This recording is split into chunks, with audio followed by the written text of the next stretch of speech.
That sure was a good movie. I think I'll go get myself a milkshake now. Behold, the Underminer! Oh my gosh! It's the Underminer! God dang it. Whoa, Mr. Incredible!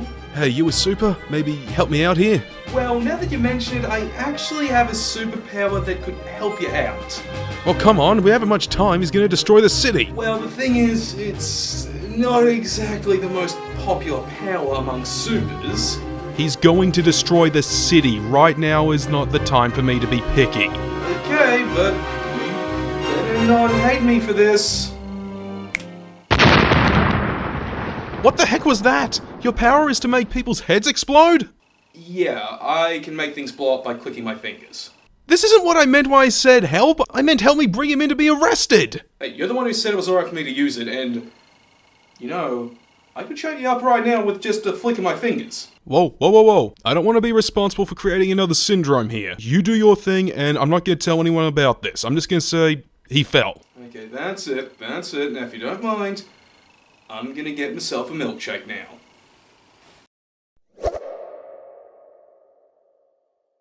Well, what better way to start off 2019 than by catching up on what I missed in 2018? And I decided to take a look at something that I tragically missed out on being able to see at the cinema last year, but I've made up for with the Blu-ray release. Incredibles 2, and this was just absolutely awesome. Now, right off the bat, the best aspect of this movie is the fact it even exists. The first movie was just so good, and the fact it took Pixar 14 years to make this. We all thought it was never going to happen, but then in the end they announced it was going to happen alongside Cars 3, but we don't talk about that, and the result, I can say, was worth the wait. Picking up immediately after the events of the first film, it details the Incredibles trying to get superheroes legal again after they meet a mysterious individual who wants to, well, help make superheroes legal again. And through that, we also get an exploration of the theme of media manipulation and perception, which is handled with such nuance and creativity that I dare say that this movie is going to remain timeless primarily because of how it accurately explores that theme. And of course, the characters are just as likeable as they were before, with Jack in particular getting a bigger place in the spotlight than in the first film, which actually leads to some of the best jokes in the movie.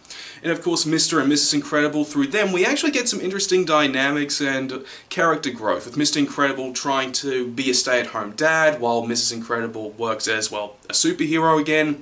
Violet also gets some interesting development, though sadly Dash gets the least growth out of the core cast, but he's still good for what little he gets.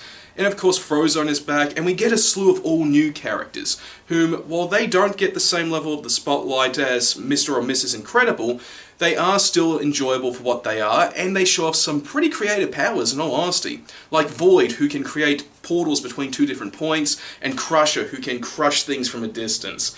This also leads to some really good action that is on par with what we see in the Marvel movies. And the slower, more drama-driven scenes, that's all relatable and well handled. Combine this strong writing with Pixar's impeccable animation, and, well, this movie really does just drive home the fact that they are gods of animation. Now, I'm sure you've noticed by now that I've just been heaping nothing but praise onto this movie, and that's because, well, anything that's bad about it is just really minimal and nothing more than nitpicks. Like, in particular, the villain who appeared at the end of the first film, the Underminer, he disappears completely after the opening sequence. And he never makes a reappearance again. He's never brought up, and in fact, he doesn't even make an appearance in the climax where he inadvertently helps the Incredibles out, which really is just a waste of potential, especially since it's been 14 years and we wanted to know what he was going to do, was he up to, but instead he's just gone. And the villain as well, Screenslaver, it's pretty obvious who it is right off the bat.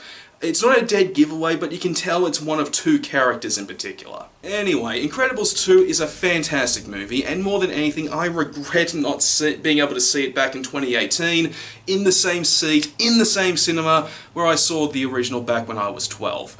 But hey, I'm perfectly fine with watching it on Blu-ray now, and if you haven't seen it yet, trust me, this movie is worth buying. Well, checking out this movie was the right way to start off 2019, wasn't it? Hope you guys enjoyed the video. If you really enjoyed it, then by all means, feel free to also subscribe to the channel. Now for the next movie review, I'm going to be taking a look at the Storm Boy remake, and I'm also planning to review the new Resident Evil game, and maybe even take a look at Victor Vran. That's a game that came out a couple of years ago that I've been curious about for a while now. I've got all that and more coming up, so like usual, by all means, stick around.